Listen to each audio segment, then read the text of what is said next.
100 కోట్ల ఆస్తిపై కన్నేసిన వర్షిణి.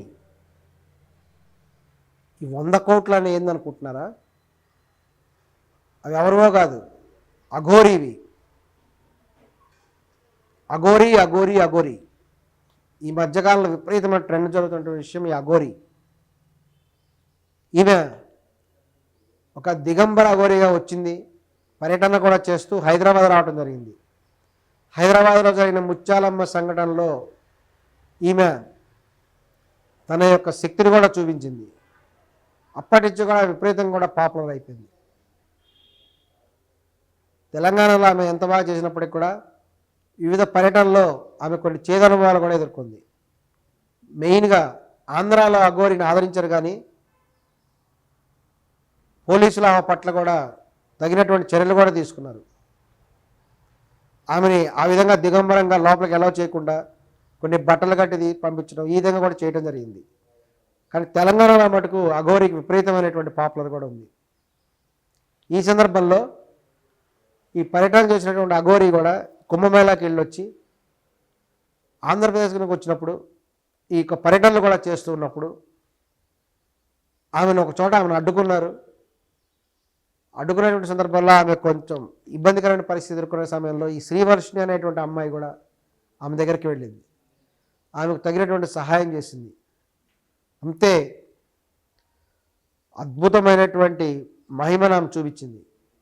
అత్యంత క్షుద్ర పూజలు చేసేటువంటి అఘోరి తన యొక్క శక్తిని శ్రీవర్షిణి మీద చూపించింది.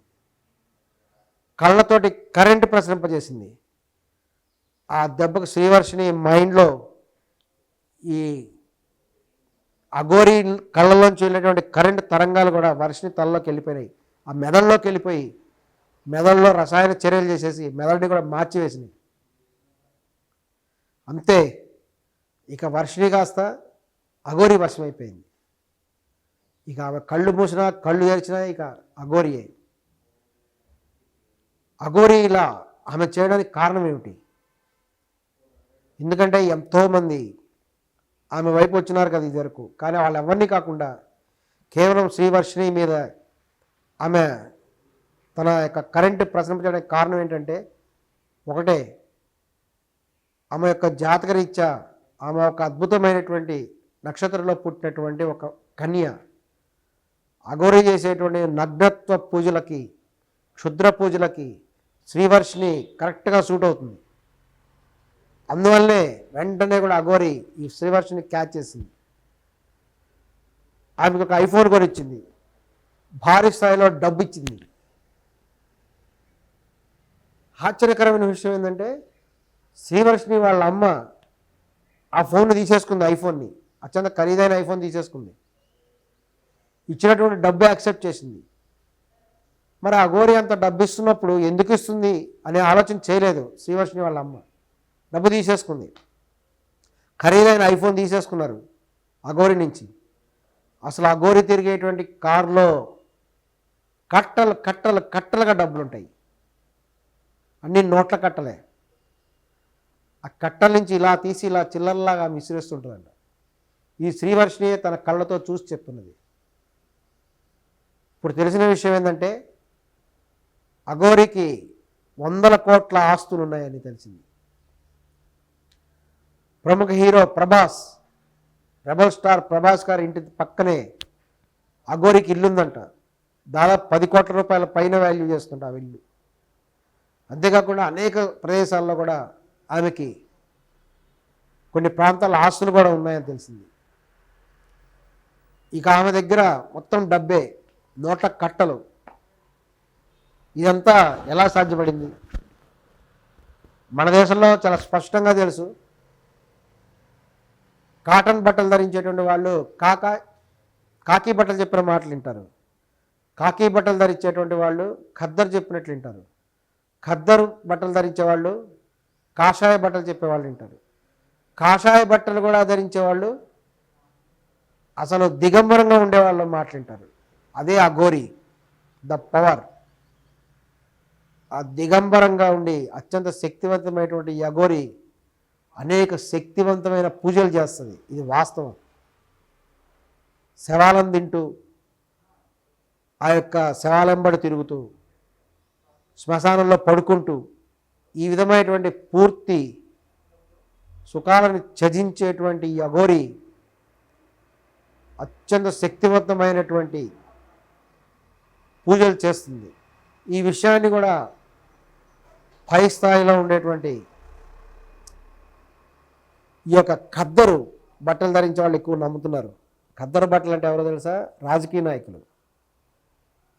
నాయకులు, సినిమా ఇండస్ట్రీకి చెందినటువంటి వాళ్ళు కూడా ఈ యొక్క అఘోరి అంటే ఆమె శక్తిని నమ్ముతున్నారు. ఇది వాస్తవం. అందువల్లే ఆమెకు ప్రభాస్ ఇంటి దగ్గర ఆమెకు ఇల్లుందని చెప్తారు. ప్రభాస్ గారు కూడా అఘోరి చేత పూజ చేయించుకున్నారు అని కూడా ఒక రూమర్ ఉంది. దీని విషయం కూడా త్వరలో మనకు తెలుస్తుంది. ఇంకా అనేక మంది రాజకీయ నాయకులు అయితేనేమి, అనేక మంది సినిమా వాళ్ళు అయితేనేమి ఈ అఘోరి చేత అనేక క్షుద్ర పూజలు చేయించుకోవడం ద్వారా, కన్యత్వ పూజలు చేయించుకోవడం ద్వారా, దిగంబర పూజలు చేయించుకోవడం ద్వారా ఎంతో లాభం పొందారు, తాము అనుకున్నవి సాధించారు అనేటువంటిది కూడా వినికిడి. ఇప్పుడు ఈ అఘోరి అనేటువంటి ఆమె వర్షం తీసుకొని వెళ్ళిపోతే ఆమె మీద కేసు పెట్టడం జరిగింది. అఘోరి మీద కేసు పెట్టినా కానీ ఈ శ్రీవర్షిని తాను మేజర్ కాబట్టి ప్రస్తుత సుప్రీంకోర్టు తీర్పు ప్రకారం ఒక మేజర్లు అనేటువంటి వాళ్ళు వారి ఇష్టం వచ్చిన చోట ఉండొచ్చు, వారు తోచినట్టు చేయొచ్చు. కాబట్టి ఈ చట్ట ప్రకారం కూడా శ్రీవర్షిని అనేటువంటి అమ్మాయి, ఆమె సాఫ్ట్వేర్ ఇంజనీర్ అయినా ఏ చదువు చదివినా సరే అఘోరి దగ్గర ఉండటం చట్ట ప్రకారము కరెక్టే. కానీ ఈ యొక్క శ్రీవర్షిని యొక్క తల్లిదండ్రులు కూడా అఘోరి ఆస్తి మీద కన్నేశారు. వీళ్ళు అఘోరి దగ్గర నుంచి డబ్బు లాగాలి అనేటువంటి ప్లాన్లో ఉన్నారు వీళ్ళు. అందుకనే ఇమీడియట్గా కూడా ఈ యొక్క శ్రీవర్షిణిని అఘోరి దగ్గర నుంచి వచ్చేసారు వీళ్ళు వెళ్ళి గుజరాత్ దగ్గర ఉన్నటువంటి ఈ యొక్క అఘోరి పక్కన ఉన్నటువంటి వర్షిణి దగ్గరికి వెళ్ళి అక్కడ స్థానిక పోలీసులకు చెప్పి, వాళ్ళకి అక్కడ తెలుగు రాదు కాబట్టి బాగా అక్కడ భాషా సమస్య ఉంది కాబట్టి వాళ్ళు బలవంతంగా వర్షిణిని లాక్కు రావడం జరిగింది. వాళ్ళ టార్గెట్ ఒకటే, వర్షిణిని లాక్కు వస్తే అఘోరి ఖచ్చితంగా వస్తుంది, అఘోరి వస్తే ఆమె కోట్ల రూపాయలను కూడా తీసుకోవచ్చు. ఇదే ప్లాన్. శ్రీవర్షిణి తల్లిదండ్రులు కేవలం డబ్బు కోసమే అఘోరిని శ్రీవర్షిణిని డివైడ్ చేస్తున్నారు అనేటువంటిది నిజం. అఘోరి తలుచుకుంటే తన పూజలతో, తన తాత్విక విద్యలతో ఆమెకు చాలా సులభం వర్షిణిని తిరిగి వశం చేసుకోవడం. ఏదేమైనా ఈ యొక్క డబ్బు కోసం ఈ యొక్క వర్షిణి తల్లిదండ్రులు చేస్తున్నారు అనేటువంటి వాదన కూడా బలంగా వినపడుతుంది. దీనికి త్వరలోనే అఘోరి ఆమె రాబోతున్నది వర్షిణి దగ్గరికి వచ్చి తన యొక్క ప్రతాపం కూడా చూపించి వర్షిణిని తిరిగి స్వాధీనం చేసుకుంటుందని కూడా భావిస్తున్నాం. ఈ సమస్యకి ఎటువంటి పరిష్కారం ఉందో త్వరలో మనం చూస్తున్నాం.